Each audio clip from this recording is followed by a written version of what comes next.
Well, thank you, Stephanie, for the nice introduction. And as Stephanie stated before, apologies for the slightly delayed start. I will take the heat on that. I had some technological issues on my end. So without further ado, let's jump in. I promise that we'll get through this in a pretty timely fashion, so we won't go over time at all. I'll make up for the lost time at the beginning there.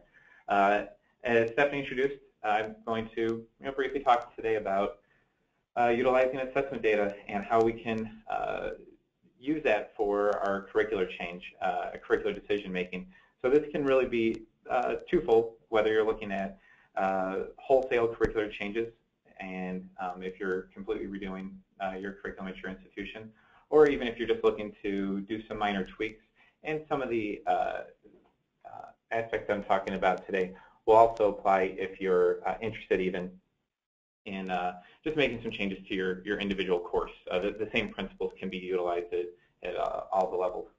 So let's, I guess, jump right in. So really, three main messages that I hope that you get out of this by the end of the session. One, just talking about ExamSoft categories, and that's really the catalyst for how to implement these, learn from the assessment data is by using ExamSoft categories. For those of you that are already ExamSoft users, you may or may not have worked with these in the past. If you're new to ExamSoft, I'll briefly explain when we get into the presentation exactly what categories are and how we can utilize those appropriately. I'll touch on the functionality a little bit, but I won't waste too much time. I don't want to do a how-to. We'll talk about the ways of utilizing formative and summative assessment data and how we can learn from that information what the strengths and weaknesses are of our current curriculum. And then finally, applying that data and how to make decisions for our curricular development. So just really, again, learning from it and moving forward to the best of our knowledge. So really, I'm going to touch on this presentation. Will have three main parts. One will be this introduction area here. We'll really talk about identifying the need for this type of data in addressing a curricular change or tweak. Then I'll briefly touch on the logistics and how ExamSoft categories function and how to utilize those appropriately to our benefit. And then finally, we'll talk about the benefits of using that to affect your curricular change. So just if I haven't said it clearly to this point, these are all things that we'll do on our current curriculum before in preparation for a change. There are elements that you can do post-change, but today we're going to focus on in pre-curricular changes. So just looking at the beginning of this slide here, we need usable data as institutions to make the best informed decisions possible on what type of curriculum we're going to go to, or again, how we're going to tweak our existing curriculum. Obviously, it's a hot button topic today as far as changing curriculum and changing the way that we educate our students. So really, in my experiences, and Stephanie touched on this at the beginning, I've been in two different institutions now where we've been going through curriculum overhauls. And in my experience, oftentimes we've looked at data outside our institution, so looking at researching institutions, whether it's their current curricular models, the process that they went through to change their curriculum, the success or failures of the curriculum they went to, things of that nature. So just, and I'm sure those of you that have gone through it or are planning to go through it, that's a large part of your process as well, and it makes sense to learn from others' past experience. The other data that commonly is taken was qualitative internal data. So oftentimes that was some sort of self-study where faculty and staff and students were filling out questionnaires and or course reviews and things of that nature coming from the students.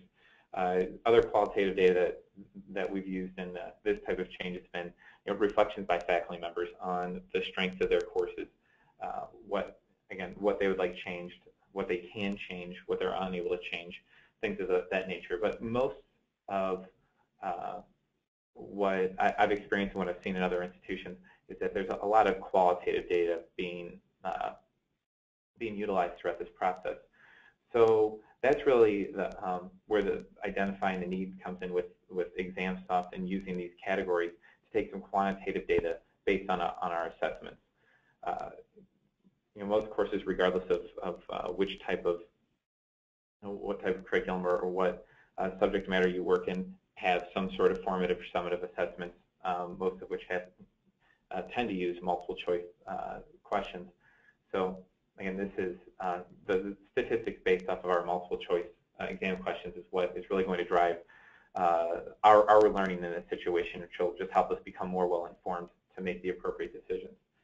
So as I have in the keys to learning from the current curriculum there, and I just touched on briefly with the qualitative data, but really the third point there with the student performance data, which can be acquired retroactively for all ExamSoft exams, and for all ExamSoft items. So if you are a current ExamSoft user and if you've used it 5 or 6 years now, you can, if you've never categorized a question, if you've never taken assessment data other than your typical exam scores and student performance, you can still go back and retroactively look at that data and make decisions based on a larger sample size than just the current year coming up or as you prepare for your new curriculum. Again, as the next point, this will lend some insight into the teaching methods that are most successful as well.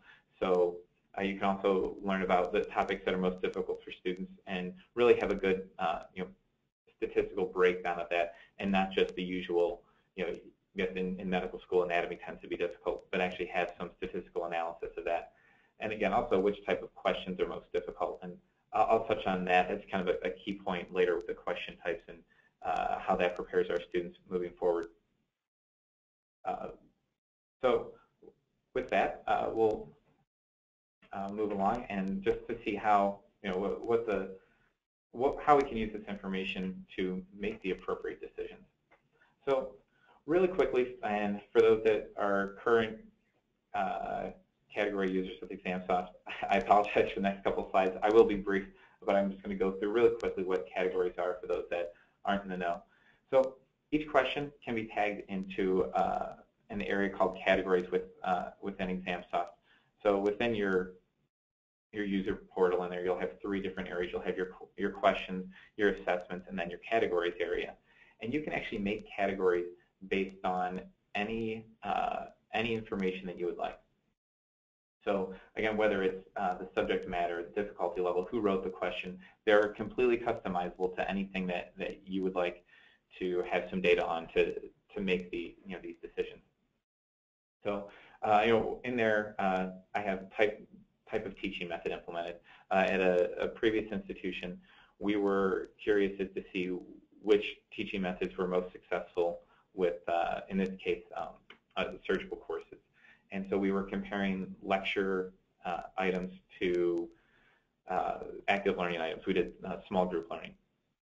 And so we took the items that came from the lecture and the exam items that came from the lecture and categorized them as such, and same with the active learning. And in this situation, we found out that students performed 8% better on the active learning items as opposed to the information that they learned from the lecture, despite the fact that the information was around the same difficulty level. So this led us to, for future planning of these types of courses at this previous institution, of how to plan more active learning sessions within those courses. Obviously, with in mind that we wanted to continue to improve our student outcomes. So again, that was in the short term. That's something that you can learn just as far as teaching methods goes. However, with your curricular goals, you can compile all this data again to look at the types of curriculum that you would choose or choose to implement. So again, stats can go into the bottom note there. Stats can be acquired based on each category. So you can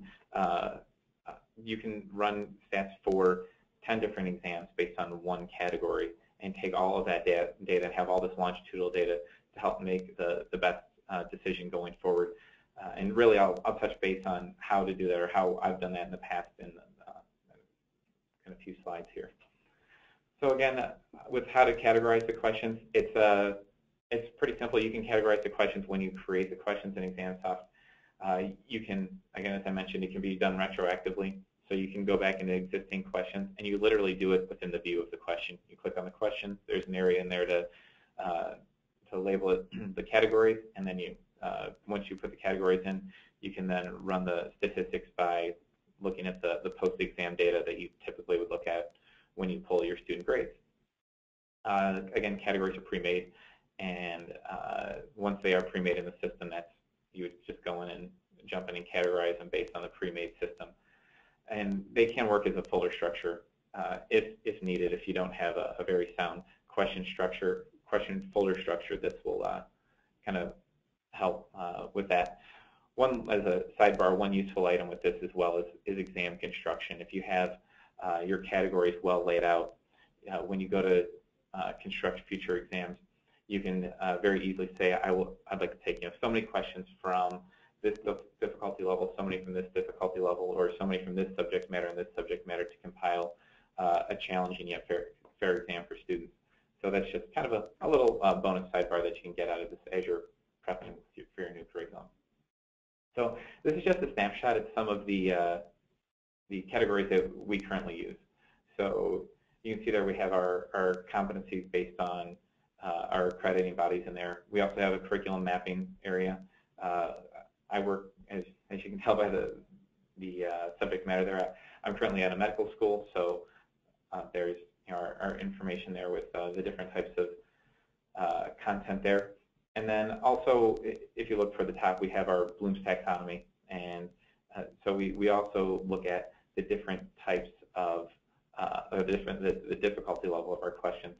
And finally, right here in the center, I don't know if you can see my mouse circling that, but we also look at the different types of application and recall, whether it's just our basic science or if it's something that our students are preparing to apply clinically. And that's something that we've used to look at board success, but also as a curricular review as well. So it kind of works twofold with that to see what we're doing in the classroom and how our structure is set up, if it's most conducive to student success, not only in our courses, but obviously, and I'm sure this is true of all institutions, that you want to prepare them for their future career, and then of course for their licensure or board exams or in their field. So for the last main section here, I'll talk about talking about the benefits and why we categorize and what the rationale and benefits are for doing this.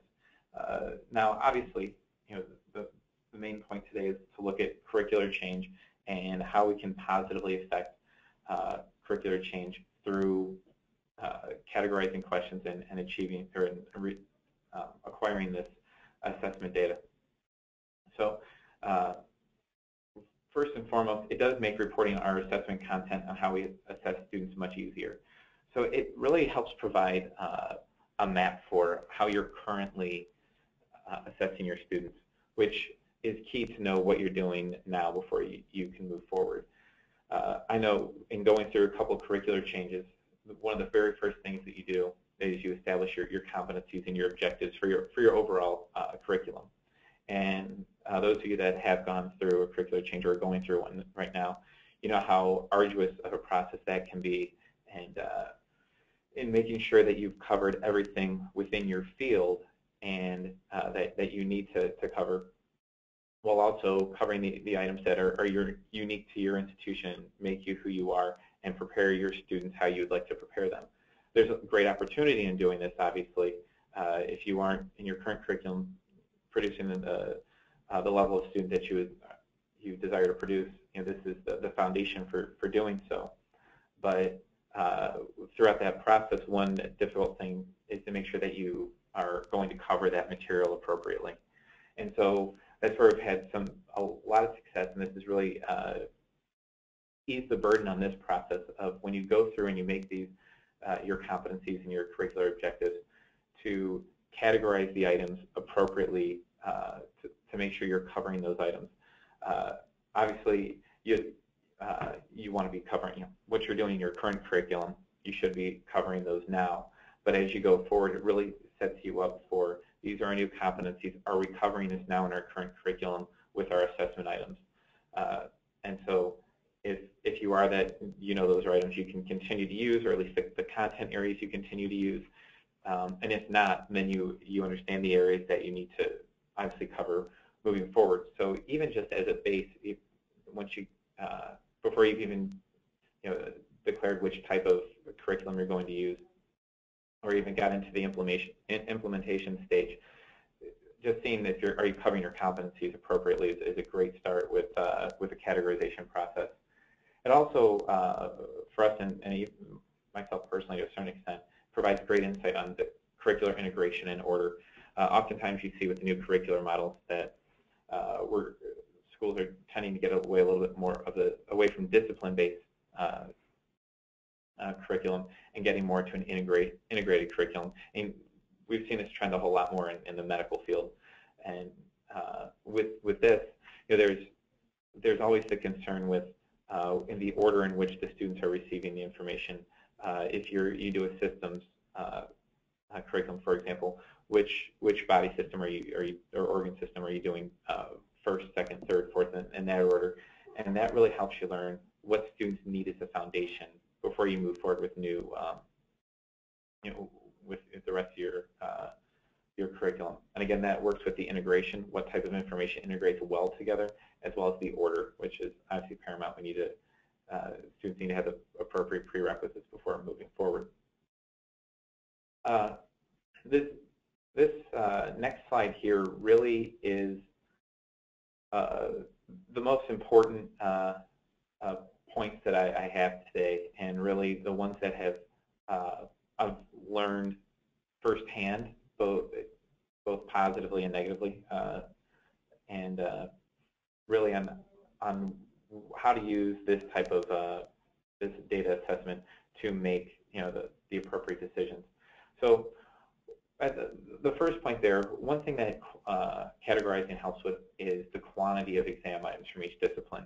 And while that doesn't seem very analytical, it is a very big part of this process, because you want to make sure that the material that you're covering now, if it's deemed important in your current curriculum and going through your new curriculum, you're also having some emphasis on it, that you're also assessing students enough to put the appropriate emphasis on that. So with any curricular change, and I'm kind of jumping ahead a couple points there, but any curricular change, you are going to have a change in contact hours with different disciplines. And with that, can come some bumps in the road as far as how you are focused on your information, pare your information down for students to learn. Well, one thing that can lessen that impact is the idea of still assessing the students enough, giving them enough assessment items for those lessons, for that discipline. You know, especially in working in the higher ed field, that if students, if the emphasis isn't placed on a specific area by the faculty, staff, administration, that students won't take them as seriously either. And the students' time in higher ed is so valuable, their study time, that if you only have a small number of items based on a given discipline, they may overlook that in their studying process, with the idea that it won't, it won't be that big of a hit on their grade. And because, as you know, students oftentimes are driven by the bottom line of the score. So by looking at the quantity of exam items that you have, it can, and what you emphasize in your current curriculum, again, if you deem that important, it kind of lets you know that you need to continue to give a similar amount of assessment items, again, so that is still being emphasized, even if your contact hours are altered. The point below that with the student preparedness for boards and licensure examinations, a really valuable point with this is to look at how your students are doing currently on specific areas of their licensure exams. And if they're doing well in specific areas, looking at the correlation to your current assessment items. Again, whether it's the quantity, whether, as I mentioned before, the the level of difficulty. So is it, going back to the medical model as an example, is it just a basic recall question, or is it something that they're going to apply once they're in their field, like they would in a clinic? So again, learning the depth at which they're learning that knowledge, the quantity, the overall quality of the question. You can look at through the statistics, the standard exam statistics as well. That will let you know if that's information that you should continue to emphasize because they are having current success on your boards or licensure exams. Again, that's obviously that's a goal for all institutions, to prepare their students appropriately for those types of exams. So if it's something that you do well now, obviously continue to do that well. In turn, and just as importantly, you can see where students may be struggling on those licensure exams. Look at how you're assessing them now, and that oftentimes you'll see a glaring hole in how they're being assessed now, and what you can do to improve that going forward. And that's a great opportunity in that process too. Is with these the data from these assessments will allow you to compare and contrast. What do we do well? Where are students performing poorly? And you can make that comparison to see what can be done to improve appropriately. So as I mentioned on the bottom of the slide there, and really the most important point that I've learned throughout this process is that you have to recognize what you do well. So oftentimes throughout curricular changes, we really do focus on the change element, where you're going, what's next, which is obviously a large element of the curricular change. However, if students are performing well in specific areas and the assessment data is giving you that feedback, then continue to do what you're doing with that field. Obviously, very seldomly in curricular changes are you going to, is an institution going to make a wholesale change to the exact model that another institution has. We all have our own individual tweaks that we do with our curriculum. However, it is very important to, again, learn what you're doing well and continue to do that moving forward. And I've mentioned repeatedly throughout this, the assessment data will really warrant that and show what needs to be done there, and that will have much more value going forward than, again, research from other institutions. Again, while that has quite a bit of value, having your own internal data to help drive this decision-making process is incredibly important. Same with in comparison with the qualitative data. While there is great value in taking qualitative data from faculty, staff, students, the quantitative data on student performance is really going to help be a great guide to what you need to do with your curriculum and how to make the appropriate changes to ultimately maximize our student outcomes, which is our goal for all institutions.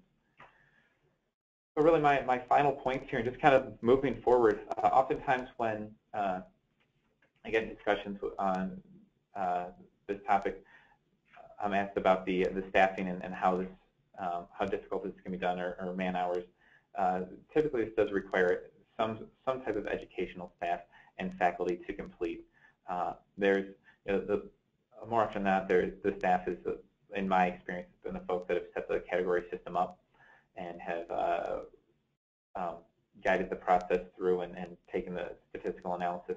However, obviously, faculty need to be involved because they're the content area experts, and they'll know that what's an application question for their given field.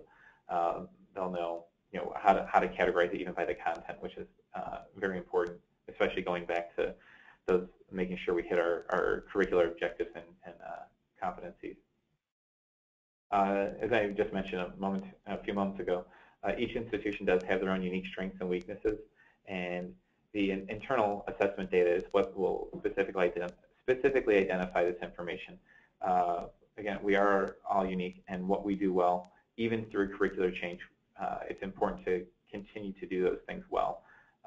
Kind of the whole, if it isn't broke, don't fix it idea with that. And finally, two just important points moving forward again, to compare compare this information with your board and licensure scores to see, again, where your students are successful on the exams outside of your institution. So, you know, especially when you look at quality of question and question writing, these types of the questions from the boards and licensure exams are not coming from your institution. So the emphasis is really on the content. And so to see how the students are doing on that type of content, so you know what to emphasize and what to improve on. And finally, you can proactively improve your instruction. For someone in my field and working with instructional design, I would be remiss if I didn't mention that you can learn about your teaching methods throughout this process as well. What's most beneficial to student outcomes. And really with that, one recommendation that I've learned firsthand throughout this, and again through both positive and negative experiences, is that if you're interested in utilizing different types of learning techniques outside of lecture, which in the current research indicates that, and most schools are moving toward more active learning, it really is a great idea to start to implement these before the curricular change. Oftentimes, you'll see institutions say, they're going to wait until the curricular change before they change their teaching methods or their instructional styles. The difficult thing with this, and again, I've witnessed this firsthand, is that if you change your curricular model, and again, as I mentioned before, a lot of times the content will change as far as your contact hours, which means the content that you're able to emphasize changes. Not only are you changing the content, then you're changing your teaching method as well, and that's a lot of change going on at once, and it's a lot to ask of the faculty, and it's a very difficult process to change both of those. However, if you do have some comfort with different teaching styles going into the new curriculum, it just better suits you in delivery of the new of the altered content, and it also lets you see for your teaching style and personality style which teaching methods are most conducive for student success that you use.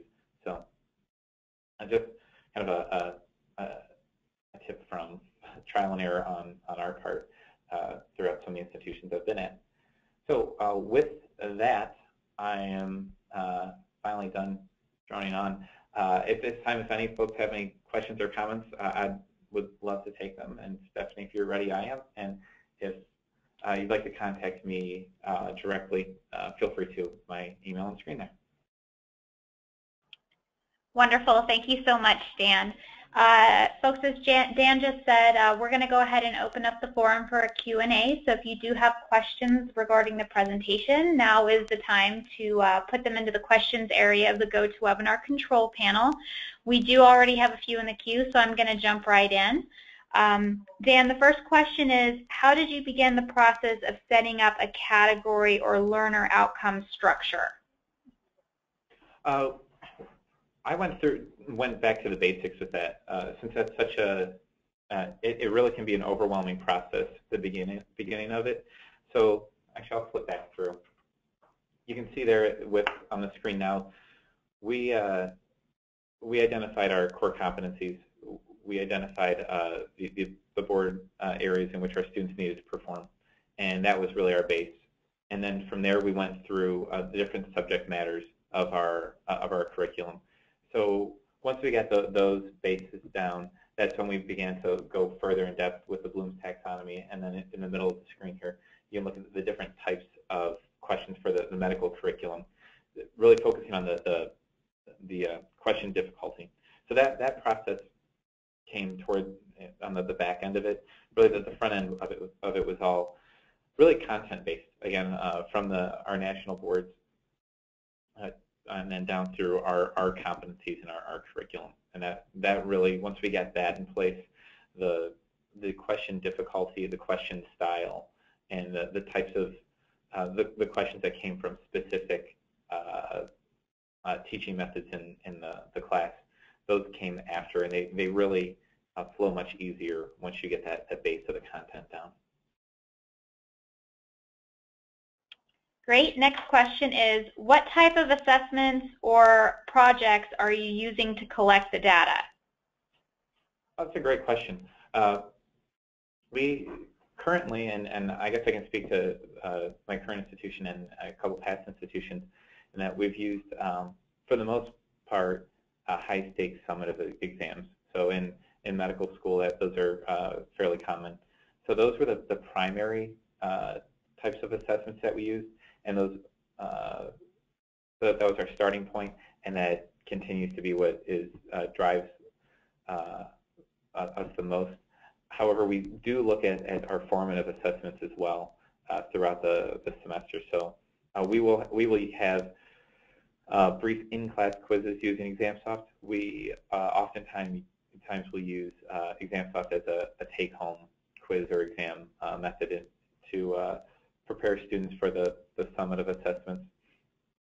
So we even look into those as well to see if throughout, at the back end of a curricular change, are we preparing the students appropriately throughout the semester for the larger exams. However, at pre-curricular change, most of it really was the summative exams, since we had so many years of data to look at. We just felt we had so many items with that we just, again, went through the multiple choice large exam items. Great. Next question is, are you using this process within your clinical years or courses as well?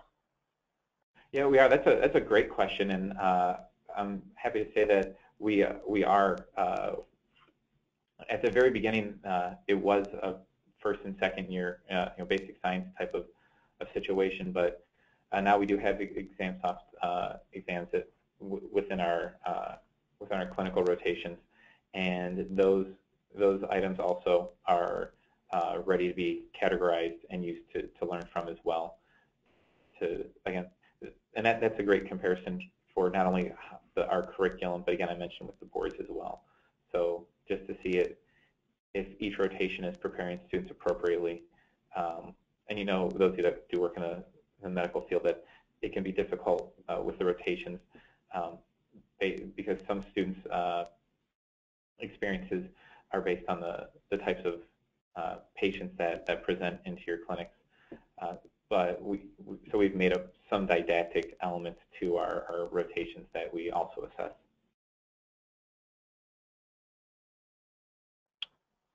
Okay, great. That's all the questions that we have. Really appreciate your presentation, Dan. Thank you so much for taking time out of your day to share your experiences. I just wanted to remind everybody that as you close out of the webinar this afternoon, you will get a quick 5-question survey pop up for you. We would really appreciate you take the time to fill that out so we can, again, provide relevant content at all of our webinars. Also, just wanted to remind everybody that this has been recorded, and we will shoot out the recording to everybody through a link in an email in the next 24 to 48 hours. So we look forward to you sharing that with whomever you think it would be relevant.